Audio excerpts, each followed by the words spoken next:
Hey y'all, Coach of the Fight here. Got Stacy with me. Hello. We're talking about Revelation chapter 12 and verse 14 in today's class. Okay.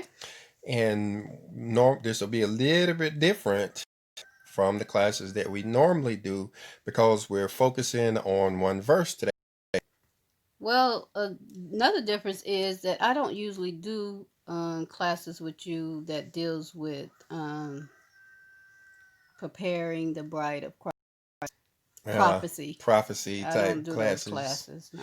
Yeah, well, you in, because you do ask a lot of great questions. A lot of dumb questions. Well, oh no, actually pretty good questions that we all tend to learn from, and it tends to make better videos. And we get a lot of great feedback from people saying they like to hear you in the videos. If you say so. Okay. I'm ready. Okay, so and like we said, we're going to be talking about Revelation chapter 12 and verse 14, and it has a lot to do with preparing the bride of Christ. So let's jump over there and let's look at it. All right, so we're over here in Revelation chapter 12. If you would, Stacy, would you please read verse 16? Revelation 12 and 14. And to the woman were given two wings of a great eagle, that she might fly into the wilderness, into her place, where she is for a time and times and half a time from the face of the serpent. Like we said, this is a little bit different because normally we try to cover almost whole chapters when we do classes, but in this one, we're going to try to break down this one verse and see exactly what it's talking about. Is it that important?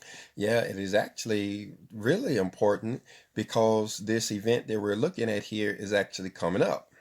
Okay. In my estimation, we should see some signs of this event here in the first half of the year 2021.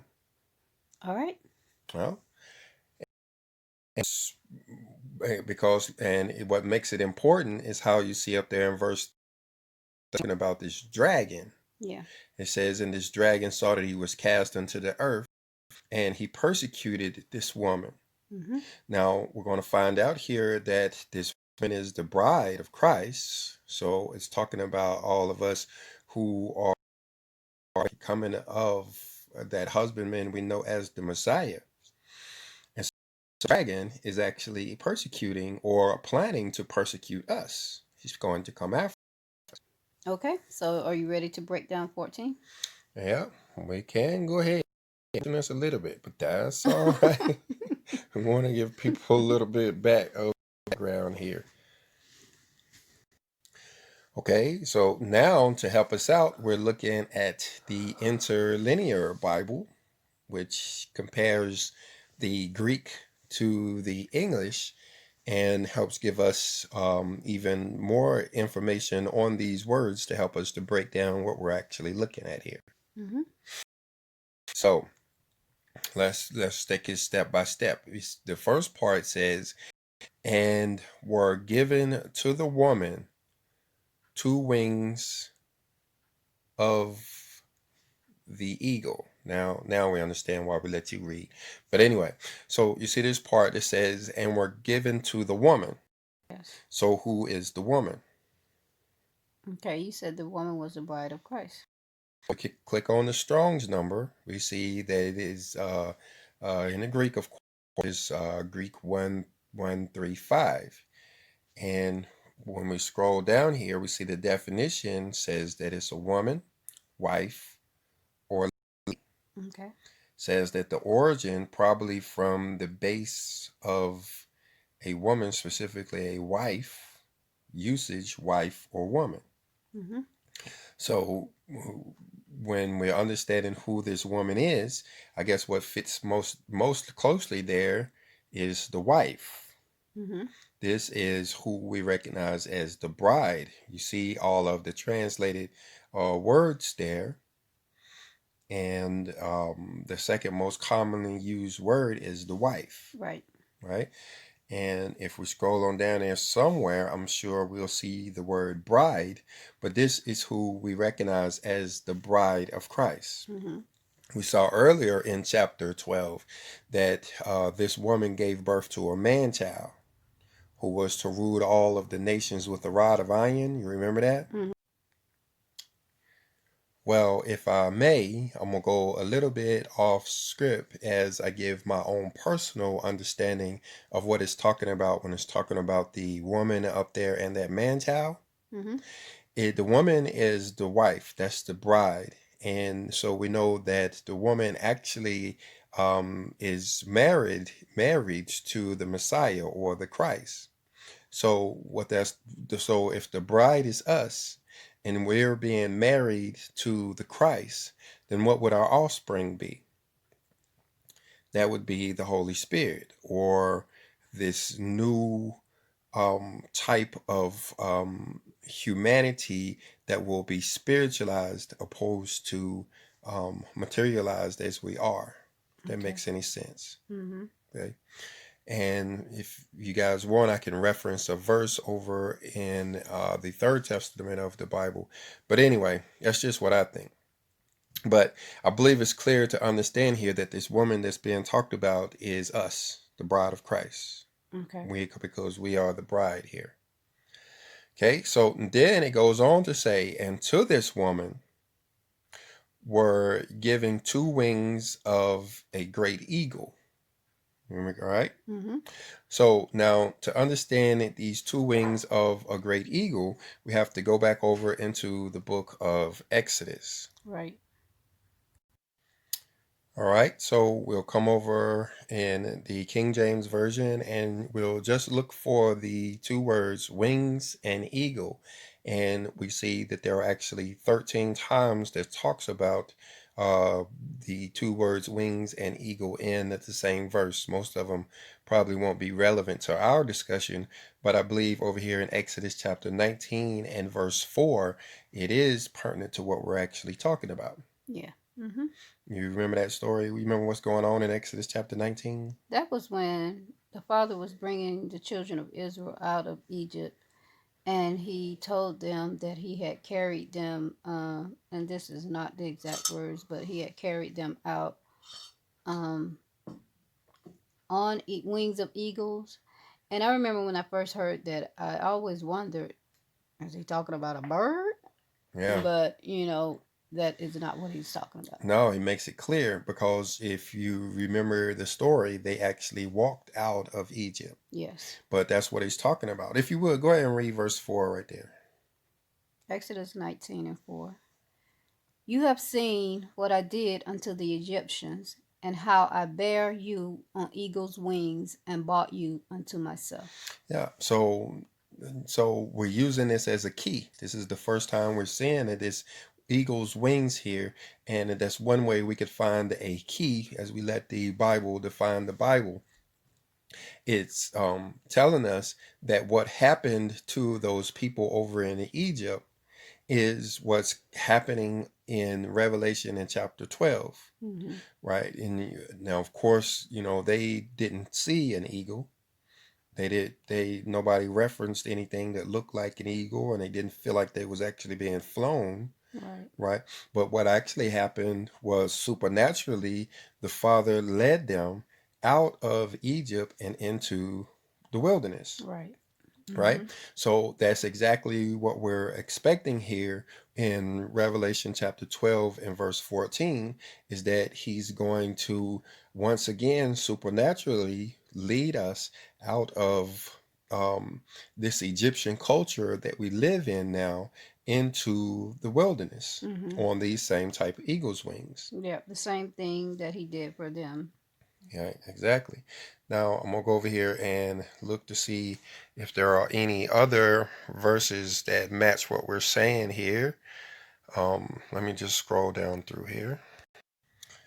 Deuteronomy chapter 32 and verse 11 seems to be the closest fit and all of the other 13 verses, but even that is a little bit of a stretch. So I believe we'll just go on. We understand the eagle's wings, right? Yes. So what we have so far is that the bride of Christ, or us, will be removed from Egypt and flown into and flown just like the Israelites were back there with Moses. Yeah, and I just wanted to say, when I hear uh, it being said, the bride of Christ, I think of not a woman and a husband bride. He's not talking about that. You know, some people will say, well, is he married to her? Well, actually, when we're talking about the bride, we're talking about how we have made or in a covenant relationship with the Father. Yeah, yeah. So we are his bride. We're actually in a marriage, a covenant relationship. This actually should remind you of the parable that the Messiah taught about the 10 virgins. You had 5 wise virgins and 5 unwise virgins, and that what you talked about, that covenant, is actually that oil that the unwise virgins were lacking in the story. Mm-hmm. Right. There are many of us who now are, wanting to be this bride. But when the bride comes, there are many of us who's going to have to go find that oil. We're going to have to go start reading and learning how to live within the covenant. And some of us won't make it to that supper because we will just be too late for this to take place. Right. Because, as you and I've learned, it actually takes years Mm-hmm. to learn to live within the covenant. Yeah. Mm-hmm. But, most of the people here, will watching this video will have a heart's desire to do so. So many of them are actually going to pick up Exodus chapter 20 through 23 right after, listening to this video here. And they're going to go and read that book that's called the Book of the Covenant. Again, it's Exodus chapter 20 through 23. That's 4 chapters that makes up what's known as the Book of the Covenant. It includes the commandments, the statutes, and the judgments. And what they'll do is they'll see that they are very close to actually being in compliance with that covenant. Right. And most of them will actually find that the only thing that they are lacking is the statutes, which includes the Sabbath day and the feast days, the actual celebration part of it all. Mm-hmm. And they will start to um, make sure that they're in compliance with those statutes, and then they will actually be covenant keepers going forward. Right. With of course, the most important being the Sabbath day. Okay. Right? So let's see where we're back over here, Revelation chapter 12. So now, do we understand this first part that says, and to the woman were given 2 wings of a great eagle? Yes. Yeah. Okay. If I understand it, they probably understand it. Right. If not, let's talk about it down in the comment section. But let's go on. The next part says that she might fly into the wilderness. Yeah, so let's go over there and let's look at that part there, into the wilderness.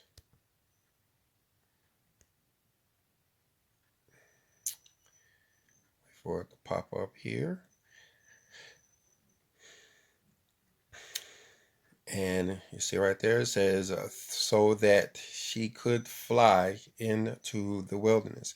Now, again, it's not talking about flight here. Right. Is, um, when people were reading the earlier portions of Revelation chapter 12, back there previous to 2017, many people were thinking that the rapture would occur in 2017.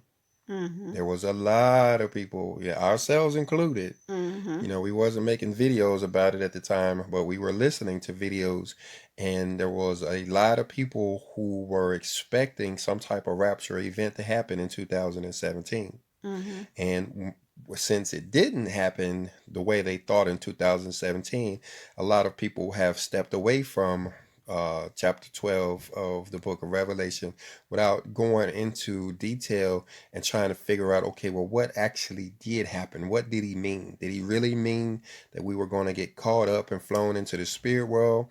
Or was this wilderness that they were talking about different than what we expected it to be? Mm-hmm. But anyway, so it says here, so that she could fly away, and I believe we understand that part. But what is this wilderness that it is talking about? We can click on the Strong's number. It is 2048, being an adjective. The definition says deserted, desolate, waste. Hence, the desert to the east and south of Palestine of the Persians deserted, abandoned, or desolate. Yeah.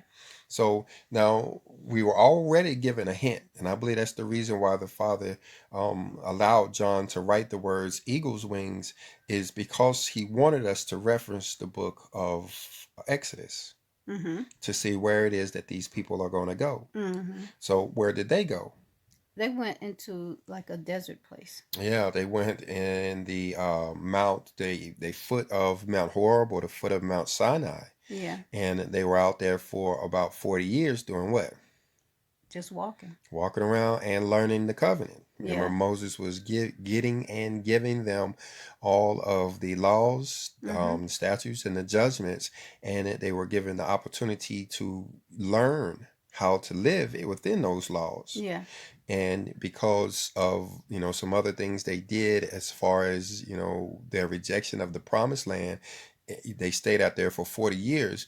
But if you remember the story, they were actually ready to go into the promised land only a year after they had left Egypt. Yeah. Mm-hmm.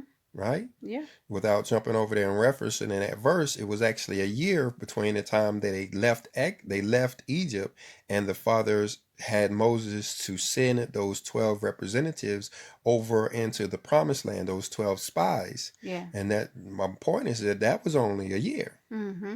Right? Yeah. They were ready to go, but because of a lot of things, They not listened to they're the naysayers. complaining. Yeah. Yeah, they were complaining. They was listening to um, those who, like you said, were naysayers. Then a lot of things happened that they just wasn't ready to go over. Yeah. It would have been bad for them if they would have left at that time. But now, I think one difference is over there in the story of Egypt, there were 2 million people, including women and children, and even some of the Egyptians that were with them at the time. Yeah. Whereas now, we see one word usage for this wilderness is solitary, Mm. right? Mm-hmm.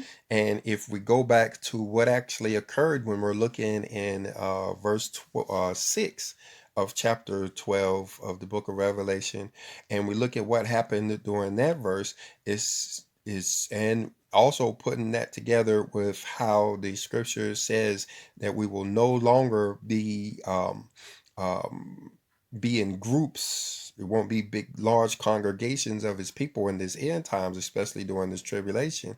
The word solitary actually fits there pretty good. Yeah. Mm-hmm. Right.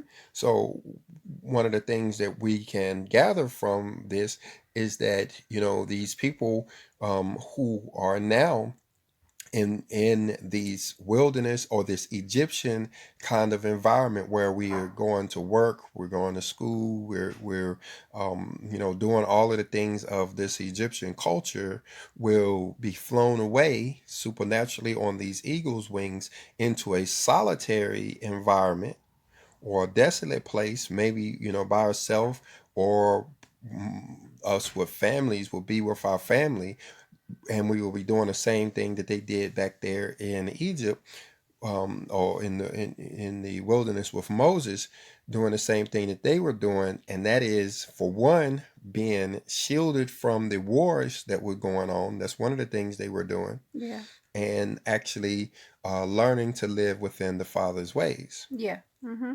Yeah. One of the things that we didn't mention when we said they were being obedient, but the Father didn't allow them to go over, and some of the time He curved the way that they went is because He said if they would have saw war, they would have gotten very afraid. Yeah. And went back to Egypt. So you remember the story? There was a pillar of smoke during the day and a pillar of fire at night. That was a cloud, yeah. But it was guiding these people around. Right. Right. And so you can imagine, all of this war was going on. And so as these troops would have been marching through that wilderness, the Father was using these pillar of this cloud and this pillar of fire to actually lead them. So where the enemies who would have normally killed them and taken all of their cattle and possessions and even women and children just walked on by them and didn't even know they was out there. Mm-hmm. Right. Yeah. Mm-hmm. So that's taking us to closer to what we're going to talk about next, about this serpent and hiding them from the face of this serpent. But we're getting a little ahead of ourselves now. Let's finish this one up in Strong's number G2048, talking about the translated or translated as. So some of the other words as far as wilderness is concerned is, like we said, desolate or solitary, secluded. Mm-hmm. So these people will be secluded. And from our own experience, we know this to be important, that you're actually secluded from the rest of the world. Yeah. Including your own family members and friends. Yeah. Right. Mm-hmm. Because that's what it means to be holy, right? Set apart. To right. be set apart. So that word secluded could also be synonymous with set apart. So these people who are flown away into the wilderness are actually taken into this holy or set apart environment. I'm always thankful that, we were able to go over to that part of the nation where we got a chance to see some of the landscape when we were stationed in Saudi Arabia. Oh, you talking about we were over at, we was below the Euphrates River or something right there. Yeah, so we got a chance to see some of, or just even imagine, when we would go out and we would see how it was just sand for days and miles and miles and miles, and you would, not knowing or even knowing, not really into scripture then, but now you can sit back and think about how they were just walking and in solitary and lonely and now, Yeah. how it And was back then. but then you have to, and then it also brings to mind how they were fed by manna. Yeah. So Mm-hmm. there were actually no food out there for them to eat. Nothing out there. Ain't nothing out there to eat out there in that desert, but the Father supernaturally fed them by way of manna. And, getting ahead of ourselves again, in this wilderness place is going to talk about how they are nourished for a period of time. Mm. So, are we expecting a manna type stuff? Mm. It's hard to say. And another thing that happened with them, is that he used the elements to guide them.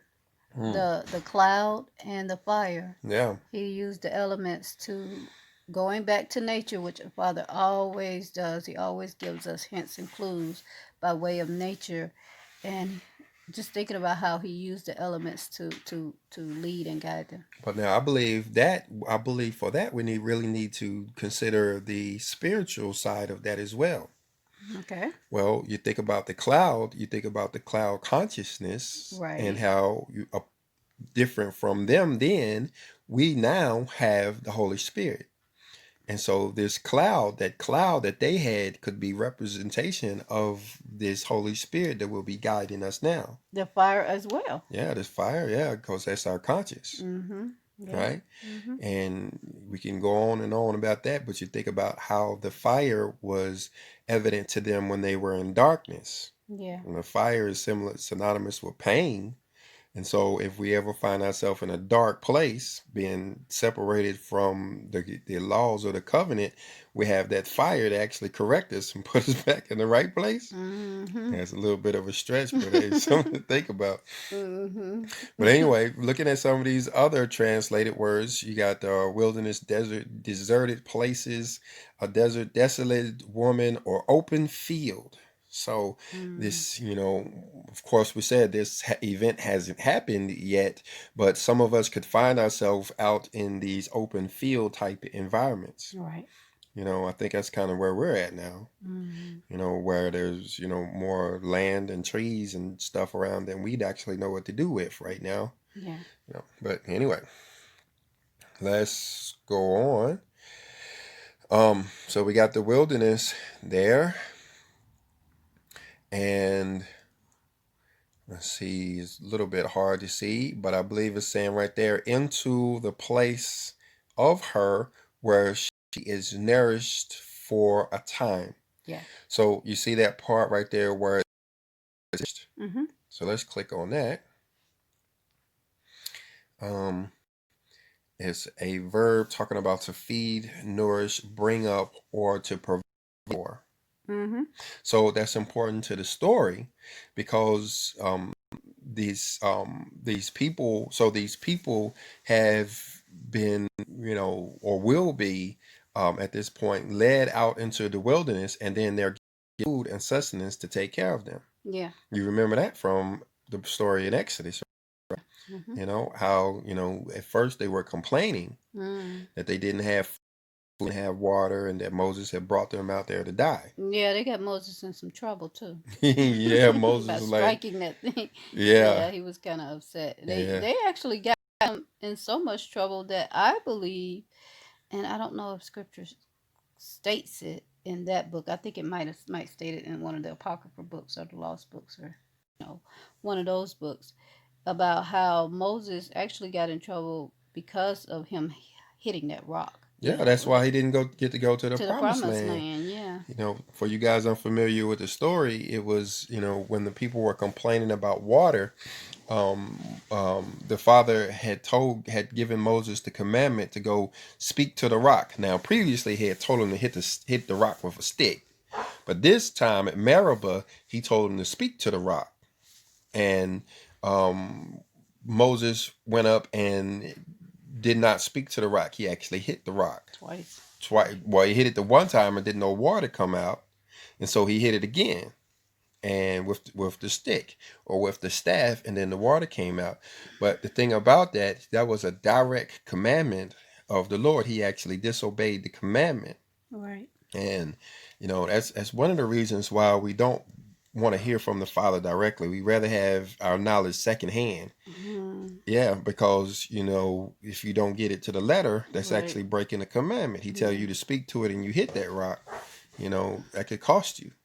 It cost Saul. It cost a lot of people. Everybody who broke the even the jot or the tittle of that commandment got in trouble.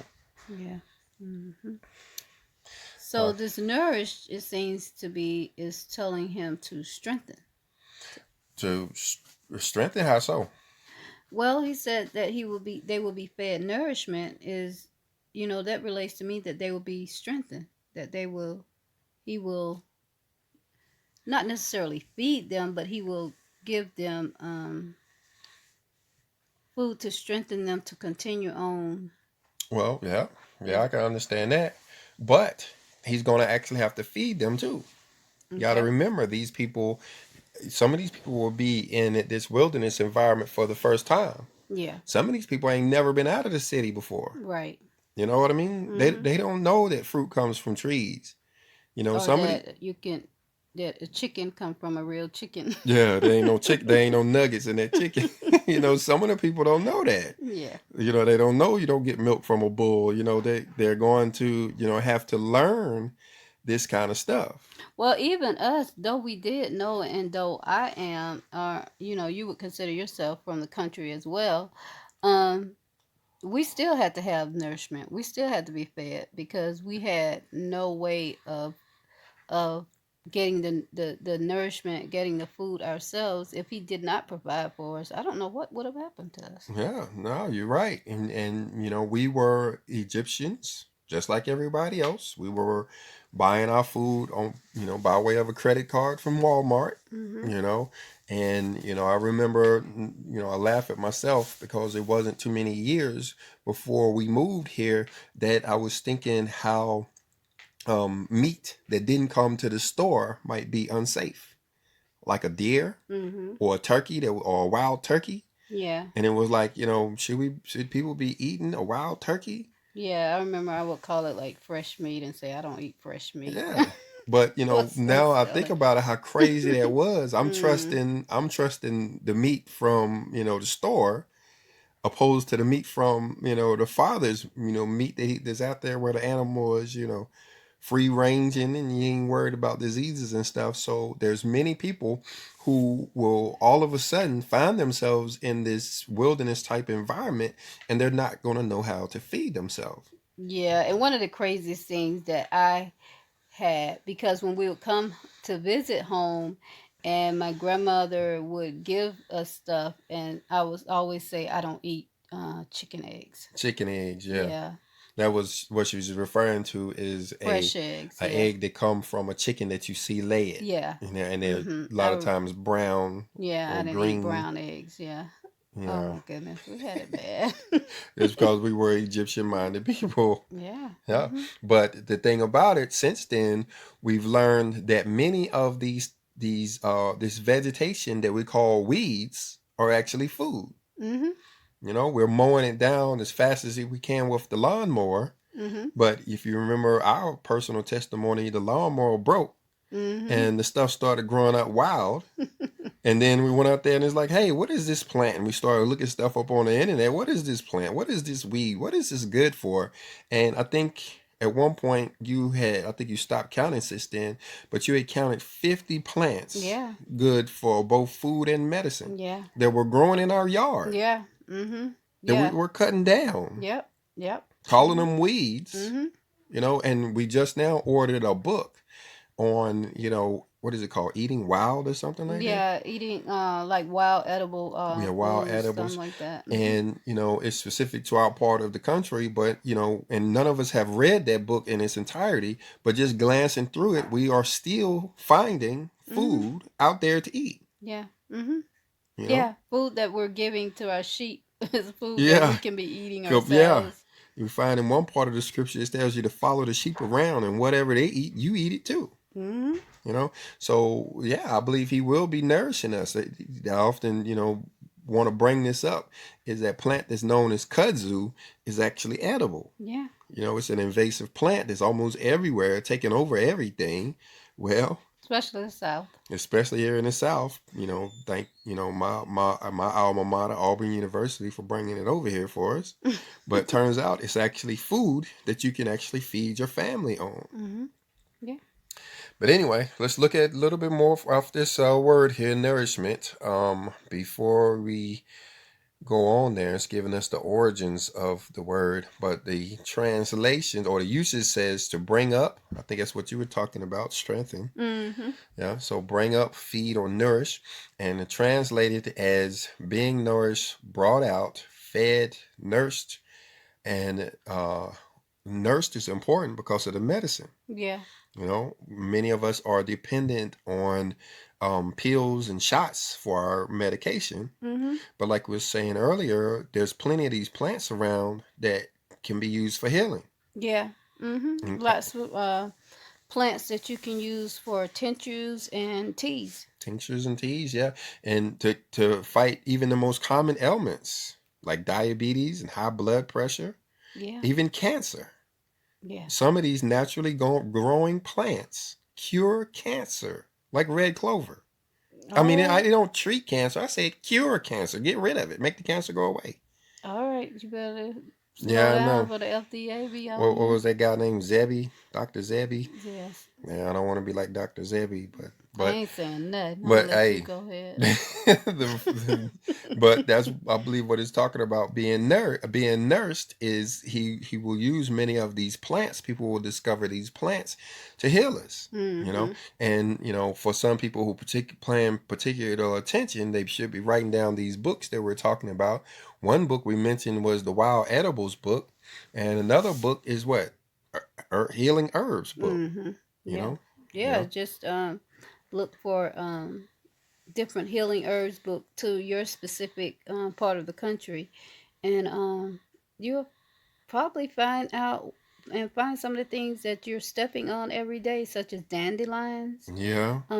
to help you with ailments and things of that nature. Yeah. Yeah, and then don't not to mention the sun and how much healing power is in the sun. Right. It's going out every morning and allowing the sun to warm your body is Mhm. probably the most important thing you could do as far as healing yourself. Yeah. Mhm.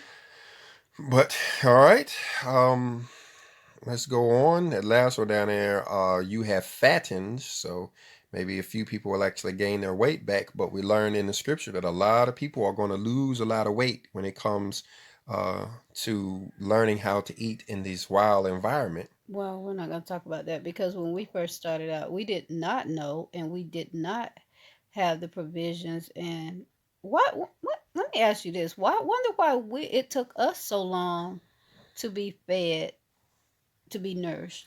Well, you have to remember that he uses hunger to prove you. Right. Right. So, many of people, and that's one part of the reason why we're doing this class is, you want to have a heads up. You want to know that there's going to be some hungry days. Mhm. Some of these Egyptian people, and I ain't picking on nobody because I used to be like that too, but when they find themselves out there in this wilderness, are going to lose weight. They're going to be hungry. Yeah, I lost, oh my goodness, a lot of weight, and you did too. Yeah, I got down to, the weight below what I graduated from high school. Yeah, and I was very small as well.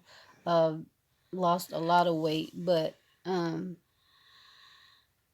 yeah, And I do remember the scripture that tells us, and I had forgot about how he told them specifically that he would use hunger to prove them, yeah. and it definitely worked. Yeah. Definitely worked for Well, us. and what I believe what he's talking about proving you, because how many people are going to say, "Hey, no, I don't want to be in the wilderness. I don't want to be following the Father's plan for my survival. I'm going to go back and put my faith in the beast systems or the government systems," and they're going to find themselves down at them FEMA camps and Hmm. down there, back in the Egyptian culture. Yeah, and if it would have been up to me, and then we'll move on, we would have been back at Walmart. But thank you for your um persistence into saying no. We're not moving. We're going to follow the Father's law, if it kills us or not, if we Yeah. have to starve to Yeah, death you're or right. not. He put that in my heart. I didn't And care whether we so, ate or not. We were going to continue. yeah, and so there were hungry days, but those days where we were hungry, we started putting my trust into the Father and seeking his will. And once we started doing that, then our nourishment did start to I remember come. you Yeah. used to say all the time that you didn't know what we were going to eat. Yeah, they would always say, "What we gonna have for dinner?" I said, "I don't know. Whatever the Father gives us, I And do because not there was know." no food in the Oh cupboards, yeah, there I was did no not food know. around, but then something would always show up. Always, Even always, not once. yeah, Well, even there were a few times where we were lacking, but well, somebody ate. Yeah, the kids. yeah, Yeah, you don't get what you want. yeah. You know what I Mhm. mean? Like them out back there in the wilderness, they had to, eat they had to eat manna. They didn't really like that They didn't manna. really want. Yeah, that They wasn't. wanted That wouldn't have been their first they choice. wanted the leeks and the melons, and they wanted to be by the flesh pot back there in Egypt. Well, for a lot of us that's going to be the end result. They're going to want to be back at there in that Egyptian culture, and they're going to go back into Egypt. I wonder how many people actually left the wilderness and walked back into Egypt. Mm. Went Mm. back to Egypt. Mm. I never thought about that. Yeah. Yeah. Mhm. And so you're going to have that here because you're going to use, but the thing is, if you actually put our faith in him, he will actually nourish us. And again, I guess why we're doing this class so people can understand that, because this is coming up. We can expect this here pretty soon. Yeah, and there were a lot of days when the only thing that we did have to eat were some fruit that we grabbed off somebody's tree. Yeah. A few figs or a few pears or peaches, and Yeah. but the Father provided for us, and we never went without eating. But like you said, um, it wasn't what I would have chosen, but it did nourish us. Yeah, we didn't have all the snacks. We didn't have Doritos and chocolate chip cookies and all of that. But we were eating, Mm-hmm. and actually Yeah. eating pretty healthy when we started, Mm-hmm. Yeah. getting Mm-hmm. into, eating a lot of vegetables all of a sudden, Right. Mm-hmm. we was thinking about that at one point, how our diet actually improved, Yeah. when we had to stop going to the grocery store, when we couldn't go to the grocery store anymore, our diet improved. Mm-hmm. But okay, so we have this part where it says into her place.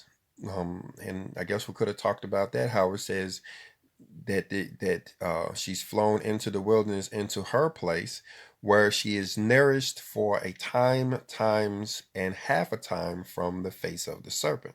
Okay. Now, so what is this time, time, and half a time here? Let's talk about that right quick. We're back over here. Now, one thing that I noticed here, particularly when it comes to the interlinear, is how it only says time. You see right there where it says at the top, it says she is nourished there a time. And then down at the bottom, it says and times and half a time.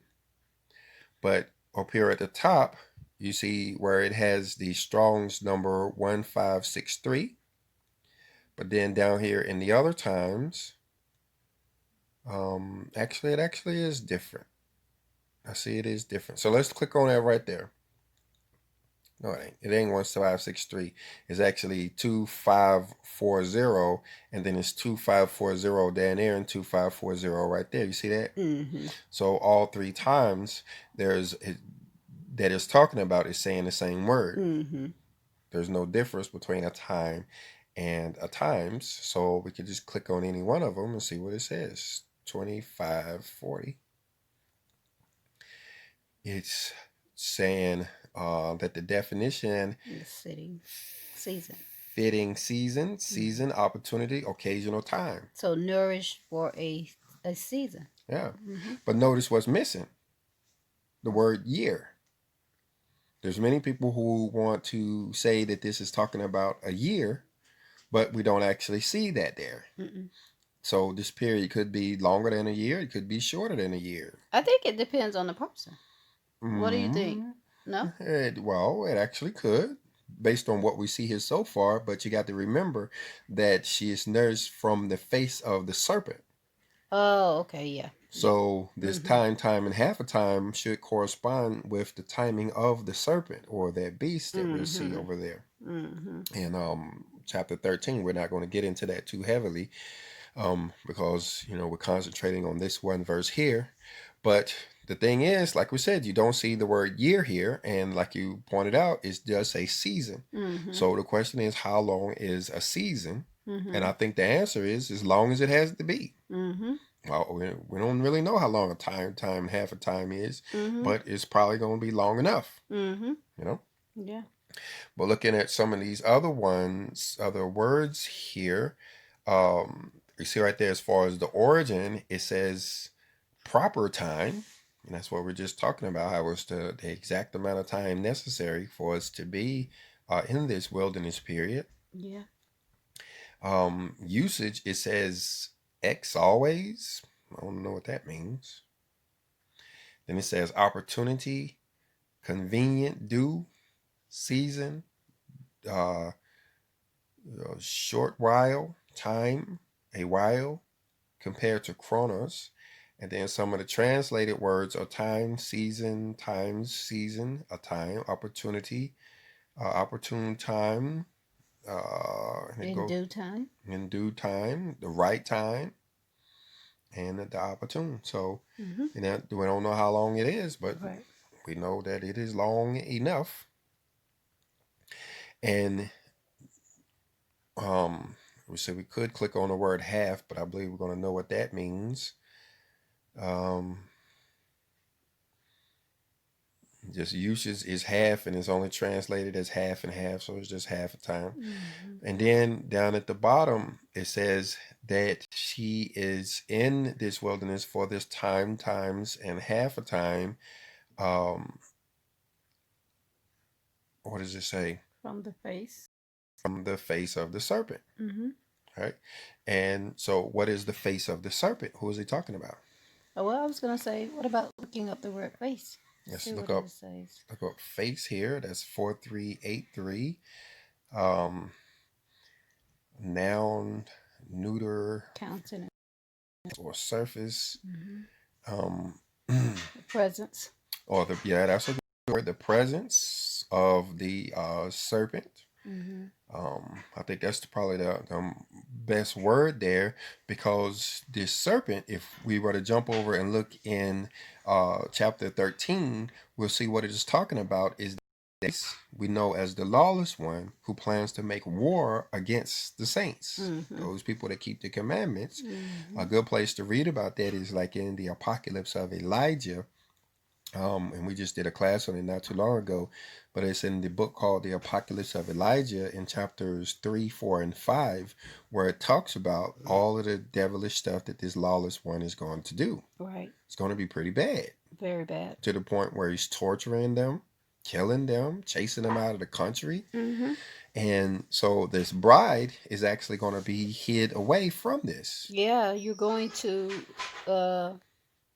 be glad that you were prepared to um, be able to withstand the nourishment, that you're going to be hidden away. The solidarity is not going to look so bad, when you're not in the presence of this serpent. Yeah. I believe, we actually went away in the 12 and 6 part of this whole story. Revelations 12 and 6 is very similar to 12 and 14. And like we said, or maybe we didn't say it, but that happened or occurred back there somewhere about 2017. And so we have been in a wilderness type environment since 2017. But the more we see the world deteriorate into a state of chaos like it is, the more we appreciate where we're at now. Mm-hmm. At one point we was feeling pretty lonely here, or even wanting to go back, missing the old lifestyle, missing the old Egyptian. But now it's like, shoot, maybe we hidden, maybe they don't know where we at, you know what I mean? And so people will start to appreciate that peace. Peace is important. That's why people always tell you shalom, because peace is extremely valuable. And these people will be getting this peace out there in this wilderness type environment. All right, so the last word here we'll click on is serpent. See if it gives us any good words. It's talking about the serpent, a snake used as the devil or Satan. Yeah. So this is talking about that lawless one, I believe. Like I keep referring to, we see this guy all over the scripture. I think it's 2 Thessalonians chapter 5 talks about this guy. Not necessarily the Antichrist, but there's coming a lawless individual that is supposed to come in the 4th year of the king.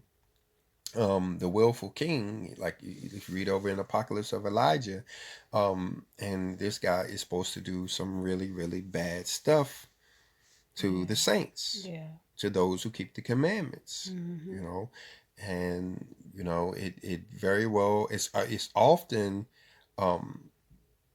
equated to the Holocaust back there in Germany and all that they had to go through. Well, that's kind of scary when you look at all of the supremacist flags and symbols that are going up. I saw a article yesterday. I didn't get to read it, but it was talking about the 9 different or the 10 different supremacist symbols that you should know about, and how this supremacist culture is becoming dominant here in America once again. Well, that was what was behind the whole Nazi thing. That the exact same thing. That's true. I didn't think about that, but yeah, that's what what riled them people up. Right. Was the whole supremacist thing, and then we're starting to see an increase in it here in America. And that very well could be, we know that the beast is a government figure. Mm-hmm. You know, he's a government figure making war against the saints. You start to put all of these pieces of this puzzle together, and it starts to paint a pretty grim picture. Yeah. You know, what's actually getting ready to happen. Yeah. You know. But anyway, we want to actually be, shielded from this devil and from this Satan. And so we want to actually, talk to the Father and, make sure that our name is on this list of people that's going to be called away into this wilderness type environment. Yeah. Yeah. We see here, as far as this serpent, what does the origin say? Is probably from the Optimaya. I should have practiced that word, but snake, figuratively, artful, malicious person, especially Satan. So that artful, malicious person, I think fits the best here because we're talking about the lawless one. Cunning. Yeah. And by lawless, he's really talking about somebody who is in rejection of the law, maybe into replacement theology or something like that, who will claim to be a Christian and claim to, love God. But, when it comes down to, doing what the Bible say, maybe their Bible is upside down, if you know what I mean. But anyway, you see there translated as, why are you looking at me strange? Y'all heard me in the first say, I ain't saying nothing. I ain't saying that either. All right, so if these are considered hints, somebody's eyes might be closed because the rest of the world is throwing a whole lot more bigger hints than I can come up with. But anyway, so let's go back over and let's look at our verse one more time here, and now we read it. It should make a little bit more sense. Okay. And to the woman were given 2 wings of a great eagle, that she might fly into the wilderness, into her place, where she is nourished for a time and times and half a time from the face of the serpent. So it all makes sense now? Yeah. Well, and then maybe next time we can get down there in verse 15 and talk about that flood. Yeah. Yeah, because, that's talking about war. Oh, my goodness. Oh, my goodness. I don't know. This stuff seems like too realistic. Yeah, it's coming up on us too fast. But, hey, welcome to Jacob's Trouble, y'all. And you want to know so that you can start preparing yourself. So yeah, main thing is so that if you find yourself being called away into this wilderness environment, you don't try to resist. You don't try to fight back. Or go back. Say, I done lost my job. I need to go find me. No, that's why it's part of it. Losing your job is part of it. Right? So, don't be like the people in 2017 or 2014 when they lost their job. The first thing they did, or the only thing they did, was actually go start filling out applications and, start trying to get back into the Egyptian culture. Now you look around and say, okay, well, where's my nourishment at, Father? Where's my wilderness period at, Father? I know that I'm looking forward to some hungry days. Maybe that's why I'm a little bit overweight right now, because I'm going to be missing a few meals here, and just get ready for the ride. Take it from us. It ends well. Yeah. It starts off pretty rough, but it gets better. Rough. Very rough. But it does get better. I wouldn't. I'm not going to say if I had to do it over again, I would, but, I don't want to, but it does get better, and the end is, there is a benefit, and I see the benefit at the end. Yeah. You actually could get to do it over again. Oh, well, you look here, you had this one up here in 2006, like we talked about, but it looks to be a different event that's down here in 2017. Maybe you could be going to a different type of wilderness environment, but the thing is, now you know. Yeah. Now you're ready. Now you're prepared. Yeah. And knowing is definitely half the battle. Yeah. Knowing is half the battle. Yeah. Well, Godspeed. Yep. And shalom. Shalom.